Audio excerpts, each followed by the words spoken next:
Okay, we are recording. So this is an episode of Nonfiction Narrative Discourses, aka Beyond the Bio. So what I'm trying to do with this project is the professors have bios posted on the website, but I would like to go beyond the bio just because I think sometimes they're either a little outdated or there may be some new things that you've done since. And I guess I'd like to dig a little deeper. The main things that I would like to know are, where are you from? Why are you here? Why do you teach what you teach? What excites you about literature, and what excites you about the specifics that you teach about literature? Okay. So take it away. Where are you from? I am from New Jersey. Originally, I grew up in New Jersey and attended college in Delaware, as many New Jerseyans do. I attended the University of Delaware. And then for my graduate work, I attended Duke University in North Carolina and met my husband there. And he moved out here for a job, and I followed. And this was an era, kind of a golden age, the end of the golden age, I guess, when there were a lot of spousal hires here. And so I worked for a couple of years teaching at the university in a non-tenure track capacity, and then was hired onto the tenure track. Okay, so did you do your undergraduate studies in English and your graduate work? Mm-hmm. Yeah, Okay. all in English. And one thing I thought of earlier that I wanted to say to you that's a big part of my education, who I am, is that the University of Delaware had a really excellent honors program. And it took me in some interesting directions. I'm really grateful for it.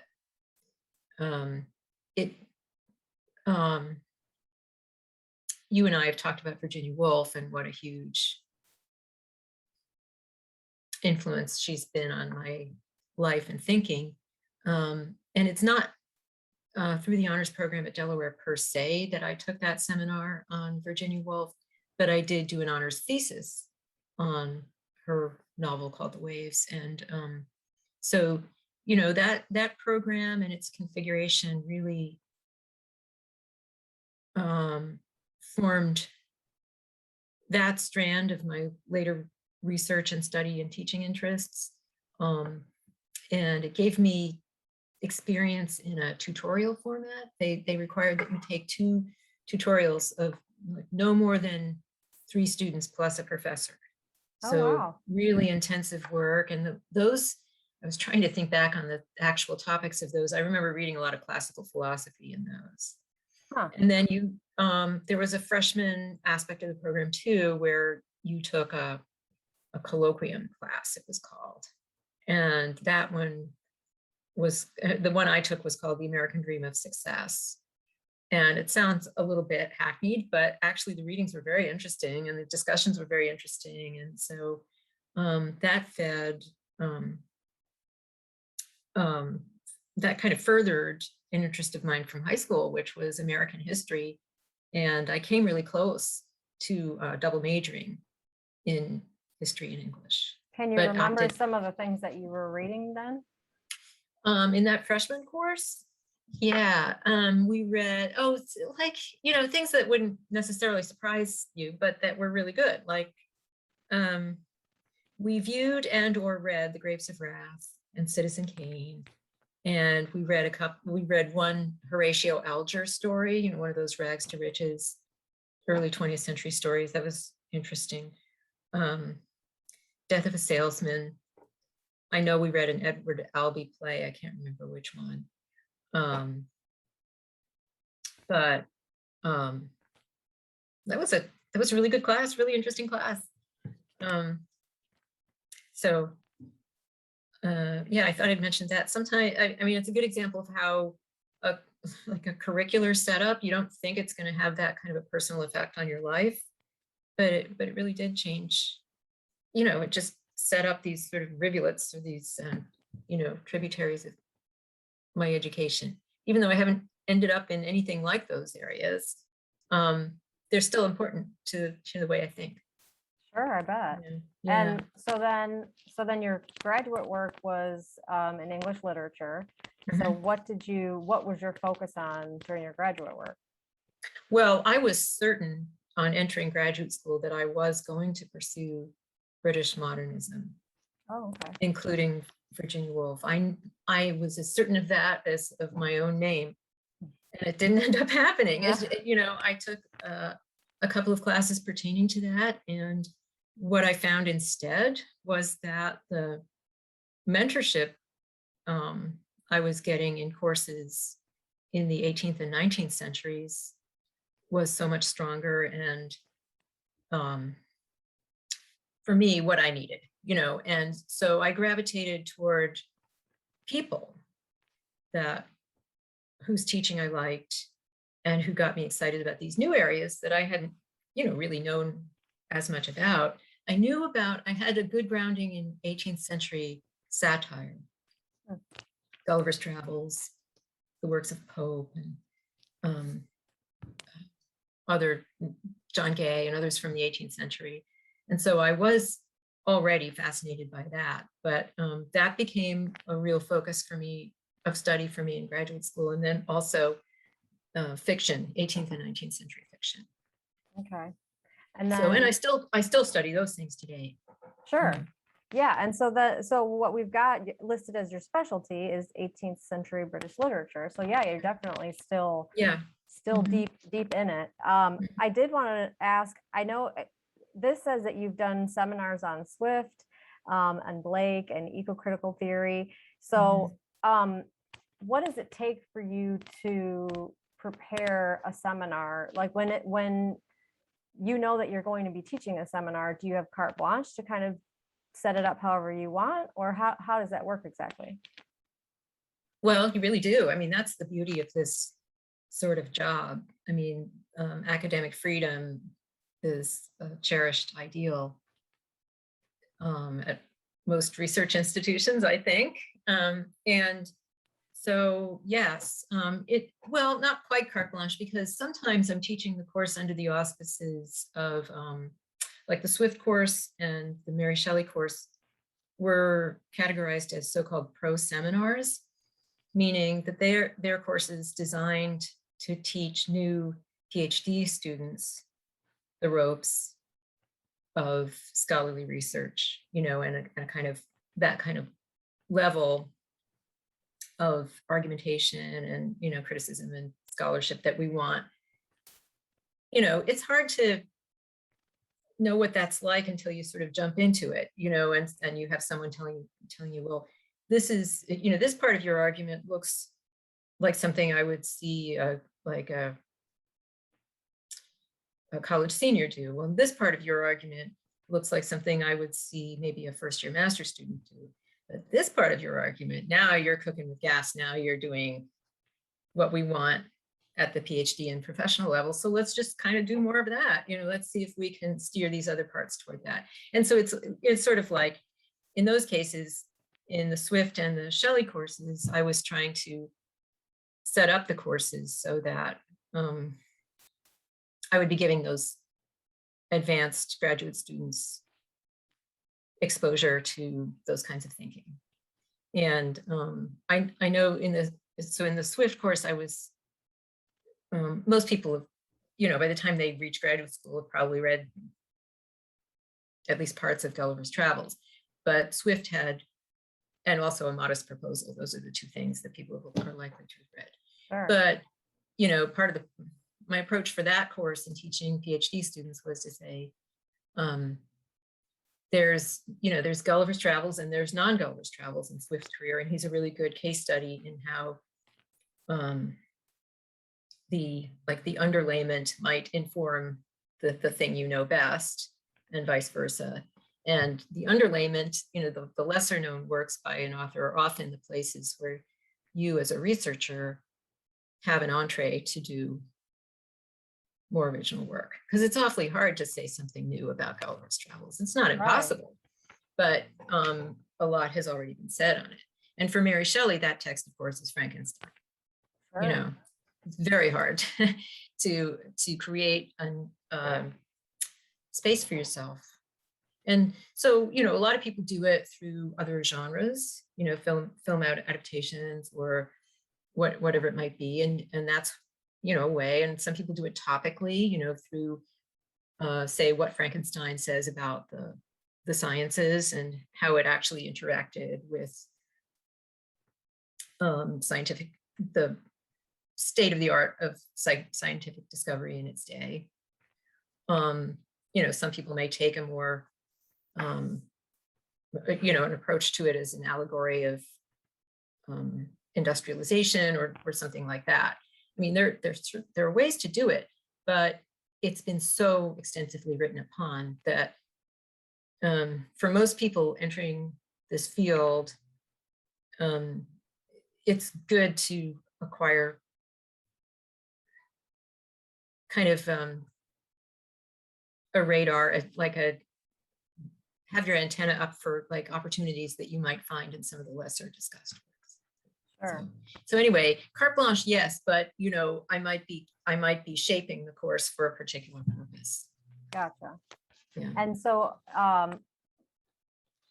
is it just recently where you've kind of done more thematic seminars rather than focused on one particular author, or have you always kind of been able to do that, like the divided? I've always mixed and matched. Yeah. I did a lot. I shouldn't say a lot. I've done 2 or 3 iterations of like a Gothic fiction seminar, which sometimes I teach that as sort of ending with Frankenstein, you know, so this would be, you know, the Gothic works that shaped Frankenstein, you know, and sometimes I've done it as kind of fiction of the 1790s, say a collection of works that, you know, by virtue of when they were written, are likely going to be talking about the French Revolution, maybe the American Revolution. So yeah, I've done a mix of thematic and author-based courses. The eco-criticism course was one that I taught as a theory seminar. So our students, graduate students, are asked to take one course in literary theory, critical theory. And that was the branch of theory that I chose. Very interesting. I learned a lot in teaching that course. So do you have any particular seminars that you haven't done yet that you would like to?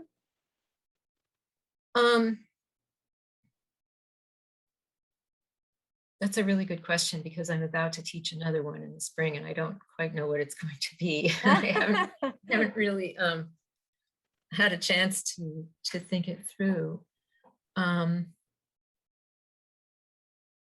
guess that's part of my question, because I don't really know the mechanics of how the department works. So you know what the sections or the classes that you'll be teaching, but you don't yet know the curriculum yet. So you're given that semester to kind of prep for the curriculum. Well, I do know, for example, next semester that it's going to be a 516, and that means in my field. So that means I'm not going to, like, whereas the eco-criticism thing ranged pretty widely across history because the focus of the course was on the theory. Right. So that was a different course number. I think it's 598. And usually the nine element in a course number means it's a little out there, it's a little experimental, you know. 516 is the designation for seminars in 18th century British literature. Okay. And so, and whereas 530 would be romantic. Now, since my research interests are mainly late 18th century, early 19th, there is some overlap. And I have taught, for example, the Mary Shelley seminar under the 516, no, or actually, no, not the Mary Shelley seminar per se, but like seminars involving some 19th century figures, early 19th century figures, as a 516. So my 516 needs to address what we would call the long 18th century, you know, from 1660 through let's say 1830, but that's a long time. That gives me a lot of freedom. Yeah, definitely. And one thing I have learned is that I do need to be mindful of the fact that my research specialty is not everybody's cup of tea. And I try to take account of that and offer lots of opportunities for graduate students to, use what we're reading in relation somehow to what they're interested in. I mean, I'm obligated to teach the course in my field of specialty, however I've defined that. But I'm aware that some people are taking the course because, due to attrition in recent years, we're not offering as many courses as we used to. There just isn't as large a variety of courses. Sure. So I am always trying to, even if the students don't quite know it, I'm always trying to, sort of reach out to what they would be, their research interests outside my course, with greater and lesser degrees of success. Sometimes I can't make it work, and I just have to say, look, you have to write on William Blake. Sorry. Right. Right, because that's what we're teaching here, right? Yeah.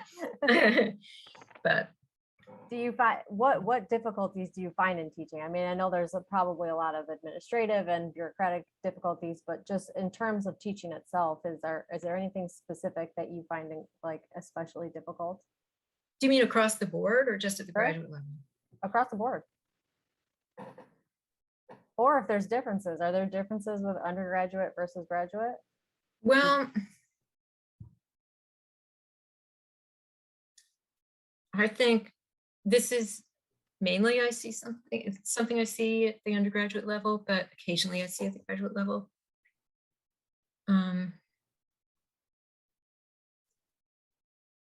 And it's a delicate issue because it involves money, but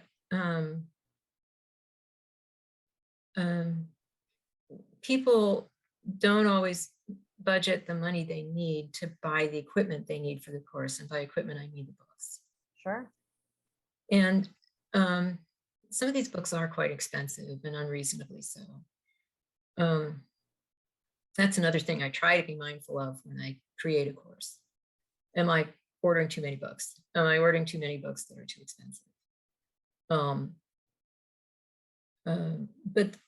But that, and of course, it's offset to some degree by digitization these days. Yeah. And that's good. Sometimes we can make that work. Sometimes there can be a true equivalency between a print text and a digital text. And occasionally there'll be texts that you can only get digitally. Right. So it's been a godsend. Digitization has been a godsend for secondary research, for sure. It's a lot better than having to go to the library, as I used to do, and Xerox, photocopy articles. I mean, it's so much better now than it used to be from that standpoint. Oh, I can only imagine. Yeah, but there is still a place for the print book and for a specific edition that everybody around the table is using. So it can be, I recognize this is something that it's part of my job to work through, this fact that everybody's short of money. And it's sometimes hard for a person to realize from a kind of investment standpoint, what buying the book that the professor has specified would be worth in the long run. Sure. But so that's a difficulty, I would say. I mean, it's just it's not something I'm tearing my hair out over, or something that, makes the job a bad job. It's not. I mean, but it is something that I do think can get in the way of at times it can get in the way of having really good communal discussion or having really good lateral learning on something in the moment of the class. And that's something I'm a big believer in, that the class is sort of this semi-sacred space, and we need to come to class prepared to kind of have that business meeting, and meet each other's eyes around the table or the Zoom table as best we can, and have that book in front of us, because that's a good technology actually for dialogue and discussion. I agree, 100%. That's my soapbox. I'm sorry. That's a little That's okay. So, I mean, on the flip side, what are the things that you really enjoy about teaching? Oh, well, I like my students. I think they're great. I mean, I love learning from them. It cheers me up to be around my students. Like, that's the point. No, it's not the point, but it's just wonderful to me to be able to talk about works of art that also have sociocultural implications and moral implications and philosophical implications, and to hear what people have to say to each other about those things. And in this medium, which is so forgiving, this literary medium, it covers such a lot of ground. I love myself the experience of conversing with the past, learning about the past, and tracing certain threads in cultural history, realizing with great pleasure how certain threads intersect or twist together. I think there's great joy in that, and I think it's good for us. I think it's something that reaches beyond the classroom in terms of our ability to think critically and creatively and ethically in our lives. So teaching is a wonderful job from all those. If that's your job, that you get to do that and try to facilitate that as best you can, what better job could you have?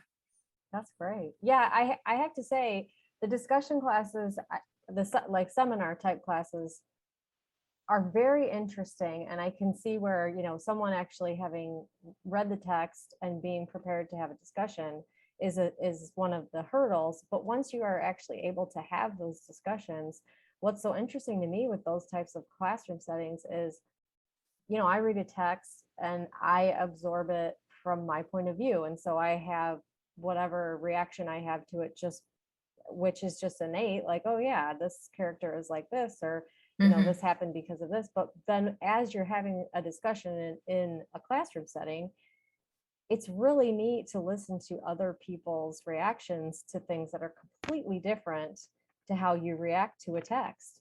I even remember, was it Lucy Greeley and Truth and Beauty with Anne Patchett? We read those in your class, and the way some people reacted to their relationship was stunning to me, just absolutely stunning, because it was completely opposite from how I took it. I know. Yeah, I agree. It was, yeah, I had the same experience of surprise, but also edification. I didn't know, and it was really interesting to see that. Sure, like I hadn't thought of it that way. I hadn't thought of it as like a manipulative type of relationship rather than a best friends type of relationship, which I just kind of assumed it was. And having heard those reactions, it was kind of like, it gets you thinking, well, maybe it's not quite exactly what you're initially thinking it was. And that's why I think seminar classes are so interesting, is because you get to hear those other ways of seeing things. Yeah, and I think it's growth for the instructor as well as the people around the table, because you realize it's not either or, it's both and, or it's all of the above in some way. That all of these things become part of the mix to consider in a situation like that. Sure. Or, you know, you could transfer it to others. I had a situation just yesterday where I was trying to get people to think about and maybe even critique the ending, or we'll say the resolution, the way that George Saunders chooses to resolve his novel Lincoln and Bardo, which is, I think, a great novel. And I think most of the students enjoyed it, but it was a nice class because in response, the first response to the question that I got was from a student who thought that Saunders had done a really great job of pulling many threads together, and that the resolution made sense on an artistic level and other levels, very pleasing to the student. And then another student spoke up and said she didn't dislike it, but she said that she felt a certain lack of closure in the novel. And so then we were able to talk about that. And I mean, these students were not disagreeing with one another. They were just offering a slightly, you know, different, each had a different angle on it. And it was nice because then other students jumped in. And I mean, it doesn't always happen that way in a class, but Right. and I, you know, sometimes I ask a question like that and it goes nowhere, and you know, and it's maybe nobody's fault, or it's maybe my fault for asking the question in a weird way, but I was happy that these two students stepped up, because it really, you know, this discussion kind of spread out from there. And that lasted for about 15 minutes. And that 15 minutes was important. And then it was over, and the class, we went home. And that's how it's really ephemeral in some ways. So. Well, I'm glad they liked it. Once you sent that to me, I read it and I scooped it up. It was great. Yeah. I now, and once I did, I read it, and then I started looking into Saunders, like I had mentioned. I didn't realize there was other stories of his that I still remembered, that kind of stuck with me. So the Yeah. Replica Girl Diaries, that I had read it for a Professor Anthony class years ago, and it was just one of those stories that just stuck with me. I haven't read it. Take it. Oh yeah, I don't you know should that definitely. Okay. I Yeah. can't remember. It's a magazine article. I don't remember which publication it showed up in, possibly the New Yorker. So it's a short story, but it's definitely worth reading because it's kind of about groupthink. I don't know if it's hegemony or hegemony, like kind of how everybody in a society just kind of does these things, and this is how we do it, and this is what's normal. But it just happens to be like these human beings hanging from a wire in their front yard, you know, which is really kind of bizarre. But then when you step back from our own society, you kind of see that there's some things that we do in our society that are pretty bizarre, you know, so it gets you to thinking about those interactions, like, you know, and the family's kind of like, well, this is how we always do it, and this is how we're going to keep doing it because this is how it's supposed to be done. And you know, there's one person in the family who's just like, I don't know, this just doesn't seem right, you know, something about this just doesn't seem right. So yeah, it's a great piece. And then for RAF's class, where we read Fox 8. So, and that one's done real well. I'm not sure I know that. He embodies the voice of a fox, and so he kind of goes through the story. Part of it's tragic, but the way the fox kind of delivers the story is a little bit comic, just because he's kind of speaking in his own like fox lingo. So, and he embodies a dialect really, really well. I mean, it's just incredibly believable. So Yeah. that was another one that was just very enjoyable. So yeah, Saunders, I'm incredibly impressed. I'm a fan. Yeah, I've been really impressed with everything I've read of his. Are there what other things have you read of his? Well, we're about to read, I hope the students will like, this short story called Puppy, which I stumbled upon in the New Yorker, and I now know is part of a collection of his called 10th of December. Mm. And there are several other really thought-provoking stories in that one too. And Puppy is, it's really poignant, and I don't know how much of it I'm going to give away, but it's the puppy of the title is one that a young woman in what becomes clear are pretty desperately impoverished circumstances has acquired. And I don't remember whether it was a puppy that another dog of theirs delivered or a puppy that they had found and wanted to keep, but realized they couldn't afford to keep. And so they advertise for a good home for the puppy, and more sort of identifiably middle class woman brings her two kids to the first woman's trailer and to see the puppy, to see if they might want it. And she's kind of shocked by the living conditions that she sees, and she's very judgy about it.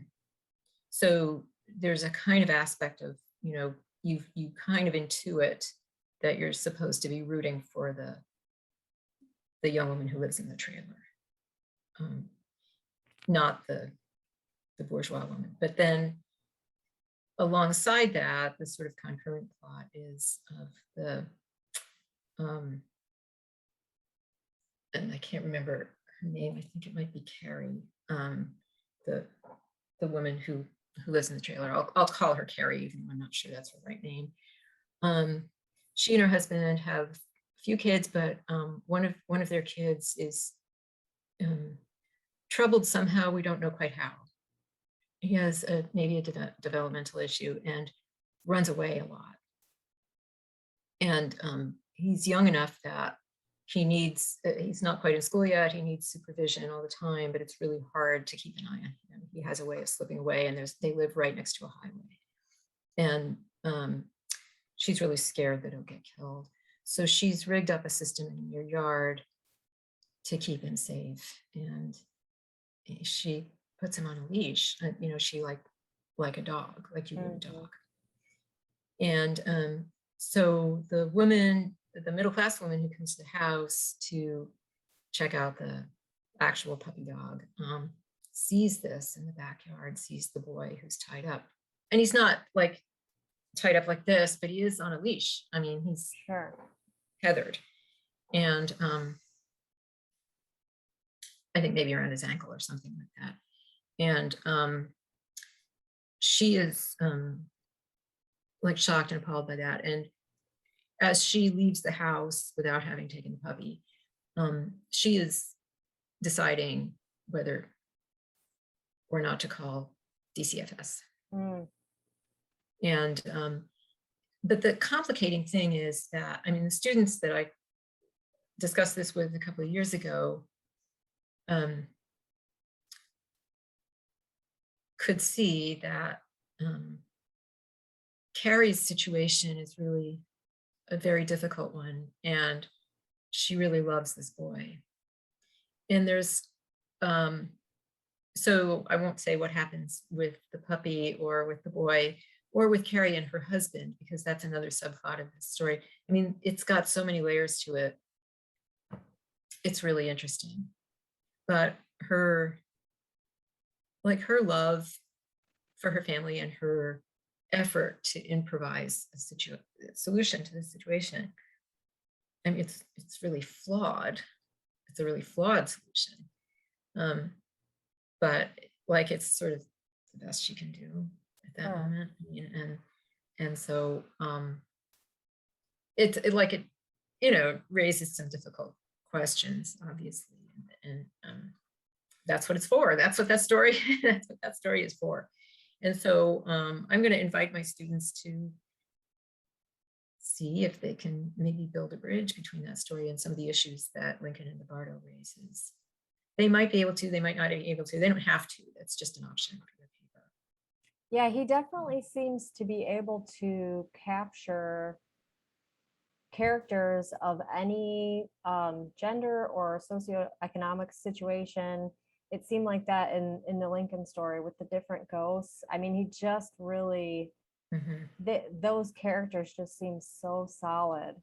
You know, no question that these Mhm. people are real, even though they're ghosts. You know, but I think he They just really, does an excellent job at that. they do seem real. I feel as if they're my friends, which is, That's the strange. It's a magic of nice feeling. literature. Yeah. It's a nice feeling, yeah.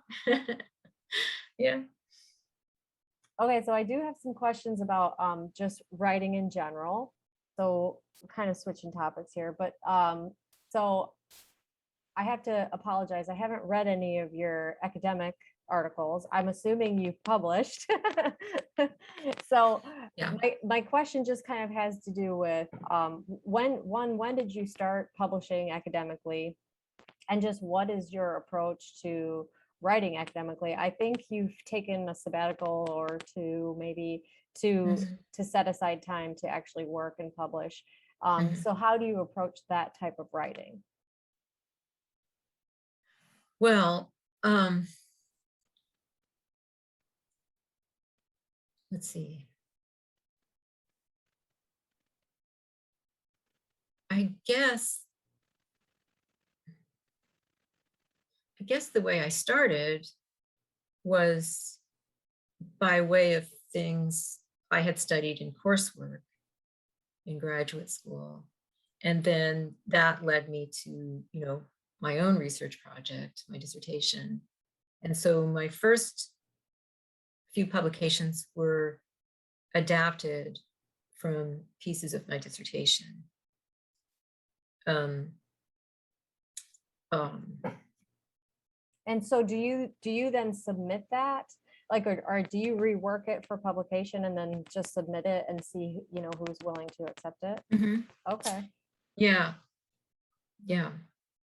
And as you might, you might know, but I'll just say for the sake of people who might not know, but if you send something to an academic journal, it's a good one. It's evaluated blindly, which means that although, the immediate recipient of your article manuscript will see your name, the people to whom it's sent for evaluation will not see your name, so that they can evaluate it more honestly. Sure. So that's the peer review portion. That's the peer review part. Mhm. And so usually they will, each of those, usually it's 2 readers, and each of them will offer an opinion on whether it's ready to go right now, whether it should be revised and resubmitted, or whether it should be rejected. And the editor, managing editor, or whoever it is, will kind of make a decision if there's like a split decision, maybe the editor will say, well, you got one positive and one negative, so I'll call that a revise and resubmit. Or you got one positive and one negative, but the negative really does raise some, some points that I'm afraid this is not quite ready for, for us to publish in. So that's the process. It's quite lengthy, actually. Surprisingly, and no, I've come up during a period of gradual digitizing of the academic publishing business. So, but it still seems quite a lengthy period of time, because you don't know when that editor of that publication sends it off for review. Used to be, it was just sort of open-ended. Whenever they got to it, it was fine.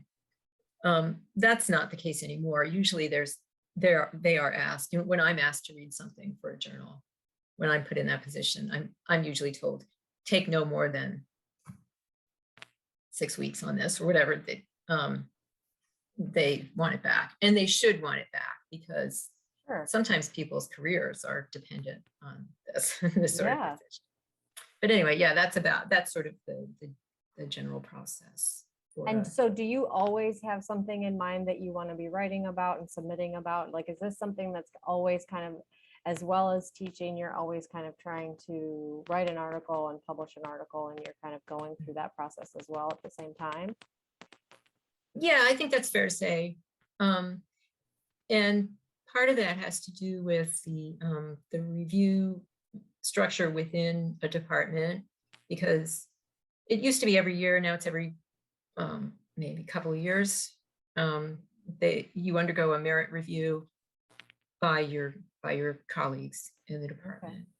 Okay. And so you get ratings depending on what you've published recently and what your contributions are from a teaching and service standpoint as well.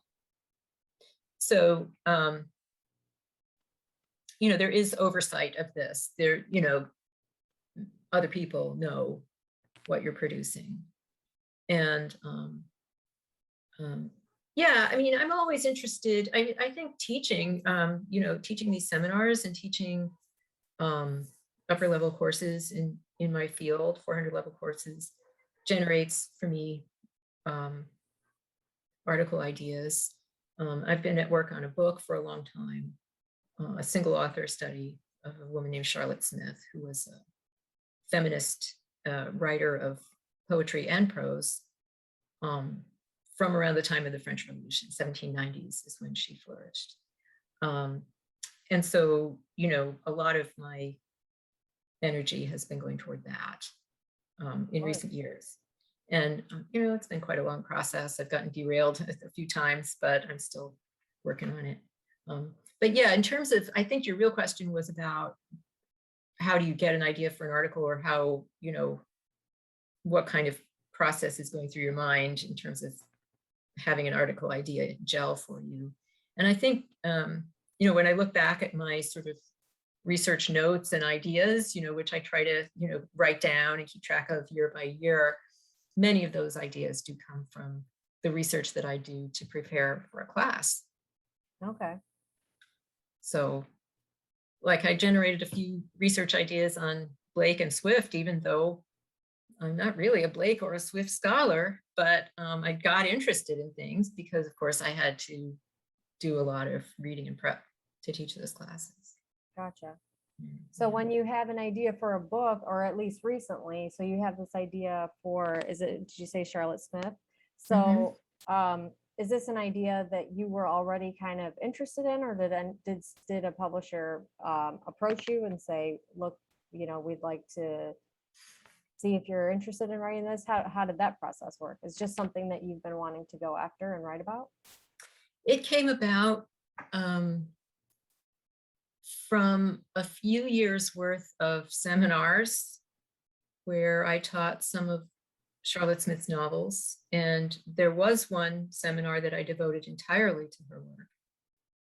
And, it occurred to me gradually that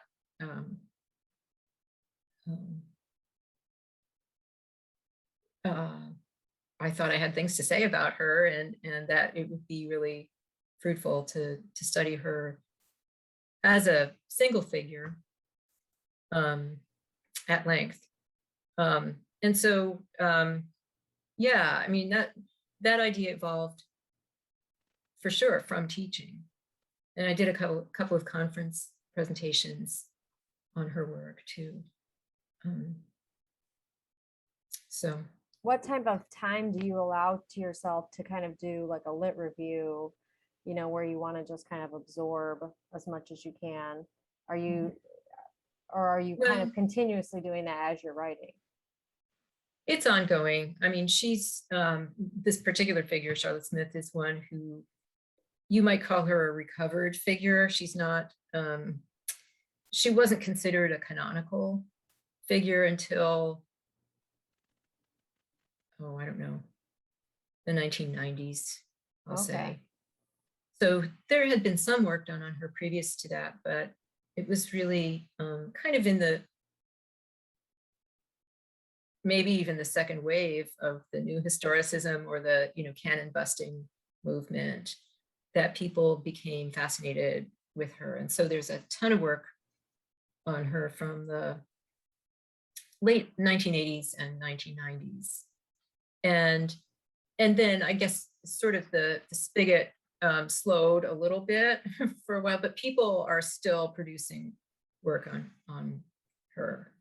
I'm part of a collection of essays. I'm looking toward the bookcase where I have the book that was just published this past December.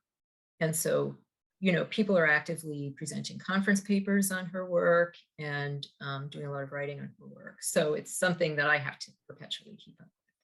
What do you think was the impetus of bringing her kind of back? Because it seems like something I had read, she kind of died in obscurity. Is that right? Well, she died in poverty. I don't know if obscurity is quite it. She had, her books sold pretty well. Okay.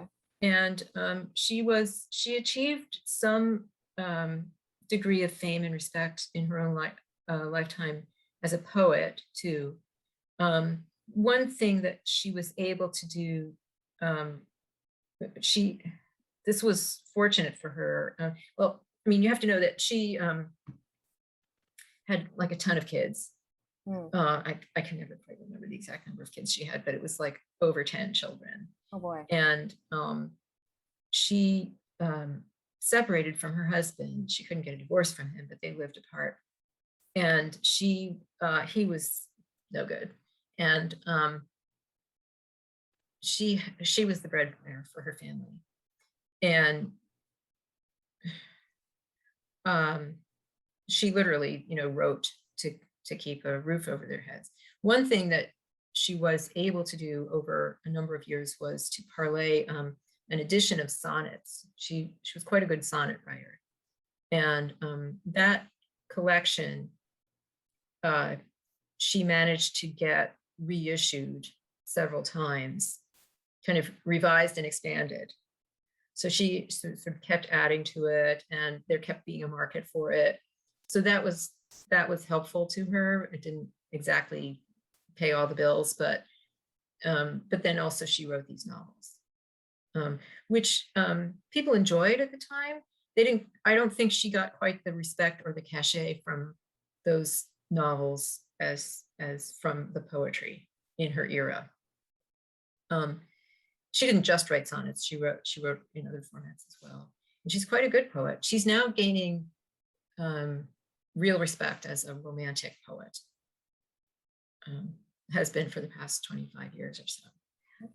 The novels are, well, some of them are, the ones that get taught the most are the most topical and the most political. The ones where she comes out pretty boldly with commentary, anti-war commentary, pro-French Revolution commentary, feminist commentary. And not surprisingly, a lot of her heroines are in situations much like her own. They're oppressed, they're in a bad marriage, they're trapped, but in her own era, the novel writing, even though it sold pretty well, would not have garnered her as much literary sort of respect as the poetry would have. But now people kind of appreciate both aspects of her career. I don't know if I exactly answered your question. Oh, sure. So that book is yet to be completed? Yet to be completed. Okay. So do you have a timeline that you're trying to reach? I keep setting deadlines. Deadlines are hard. Deadlines are difficult, and I keep learning more. That's the problem. Sure. Yeah. When do you stop? Yeah. I know. Yeah. I'm not quite sure. Okay. But I would like to get it off my desk, send it off fairly soon. In the next few months. Do you have next few months is what I hope. Do you have a personal kind of a schedule of when you write? Like, do you write at night? Do you try to write in the morning? Do you give yourself kind of a personal rotation of how you try and get things done?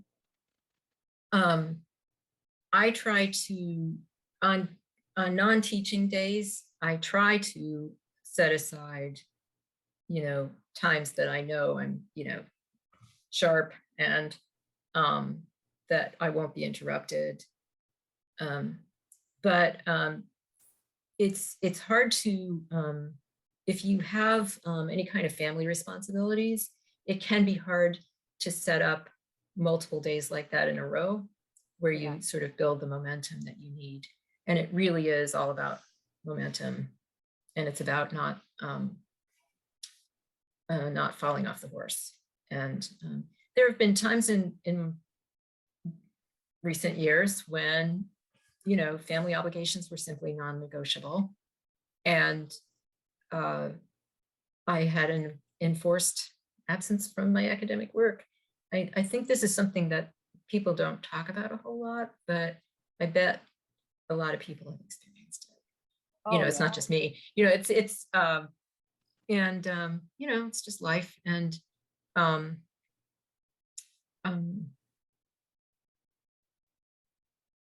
it's really, really stressful before you get tenure. Like, Oh, I I bet. have some pretty sharp memories of having a toddler and trying to get tenure at the same time. Oh boy. But you know, there's self-imposed pressure and you know, a sense of professional pride and obligation that still kind of operate on you later in your career. And so, you know, I do feel that. I have a former graduate student whose tried and true system is to strictly separate reading from writing. He'll have a period that he sets aside, like a 6 to 8 week period of lit review before, and then that is over. And he starts the writing process. Wow. And it works for him, and I thought, you know, maybe he's got something there. I often think that. I wonder if I should be doing that, but I don't think I can do it. I think it's too, so often what I will do on a day when I know I can work is start off with some reading, and whether it's primary or secondary reading. And that seems to be a more, like a better model for me to sort of keep the two going side by side. It decreases the sense of, for me, the sense of like momentousness. And it helps me reconcile to myself to the idea that, you know, this is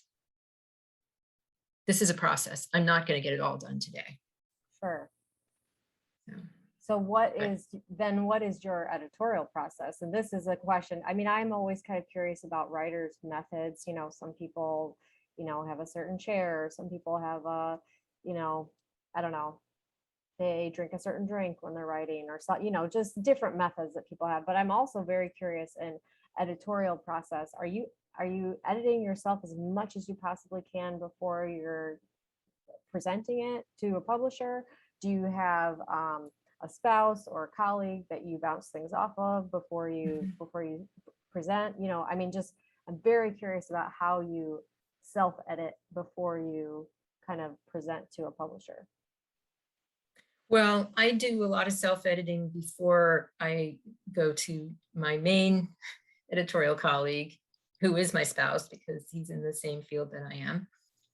And, but he and I both rely on other colleagues as well. And that's nice that they're available. Yeah, they're willing to do that for you. That's wonderful. I'll name names. The name of KK Collins, who is sure, one of our very best friends and colleagues and editors. And you know, we often say that without each other and without him, we would not have gotten tenure. We would not have stayed in this field. You know, I think it's important to say aloud that nobody can really do this alone, even though it is, you know, writing is something that you do by yourself. The editing process, which is so important, happens with these, it's kind of like a focus group or a, you know, I guess Yeah, you have to have at least someone to bounce ideas off of, kind of what we were Right. saying about the class setting. It Yeah. really helps to have some type of feedback before you go to publish or present, because Oh yeah, you need to I know wouldn't how it's going to publish or be absorbed. present without some feedback from somebody I trusted. Sure. Yeah. And we try to do that for other colleagues as well. And you know, we kind of view that as a really important part of the job. And you know, I'm glad you mentioned Professor Collins, and I have to give him credit. He is part of the reason that I actually am in the English department. I wanted to take his class, and it was one of the last classes he was going to give before he retired. And I found out about that. And I had asked him for special permission because I was just in university studies. I asked him if he would allow me to be part of his class, and he said, I really can't do that. I have to keep this class to English majors or minors. And so that's when I was kind of like, oh, I was like, okay, like, I guess I'll be an English minor then. that's a really good reason. Yes. Yeah. Now, I mean, let's just keep talking about him for a couple of minutes. Sure. I've actually wondered about reaching out to him about something like this. I'm not sure if he would be interested in being interviewed, but Well, I'm curious. Yeah, you should ask him. He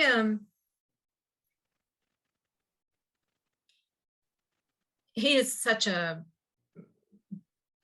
model for us. A professional model what it means to be a human being. You know, He's a great storyteller too. Oh yeah, but he's a good reminder of how the professional is. It's not just personal, but it's got this moral aspect to it.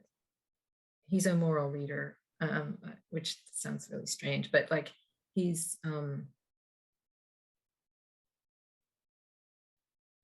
the kind of trust that he inspires and deserves is something that, I mean, it's a standard we don't pretend to reach, but we certainly reach toward. And so you find these people in your life, and there was a professor at Duke who was like this, who I realized, I was looking at someone who was to be a model for me in more ways than had to do with any literary author that this is, I think,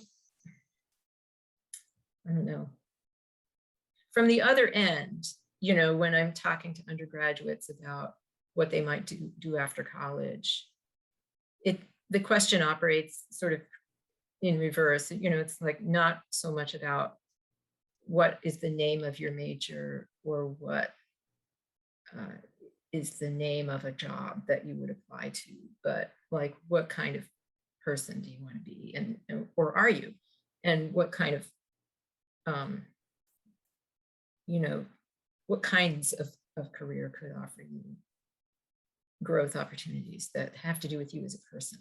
Because it's really easy when your parents are pressuring you to get finished with college, and the professor's telling you better buy the books, all of that, to sort of lose sight of the fact that you're in this for a bigger purpose. And it's hard to see, sometimes it's hard to connect the dots of reading Lincoln in the Bardo. Let's take a really, even the best, like a great novel that you might read. And okay, what am I supposed to be doing with my life afterwards? And it's sort of like, those things aren't always revealed to us right away. Right. And as teachers, of course, we don't know how our students will use or remember, if they do, the stuff that we do in class day to day, but you just have to keep doing it. Yeah. And hoping some kind of seed will be planted.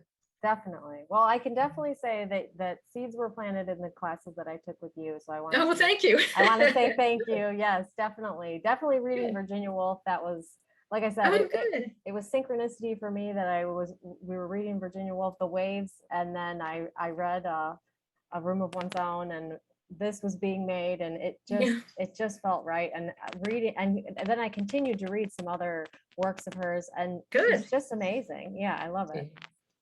Good. I'm so glad to hear that. That's wonderful. Definitely. Well, it's been great working with you, Holly. I mean, you make it all worthwhile. Well, thank you.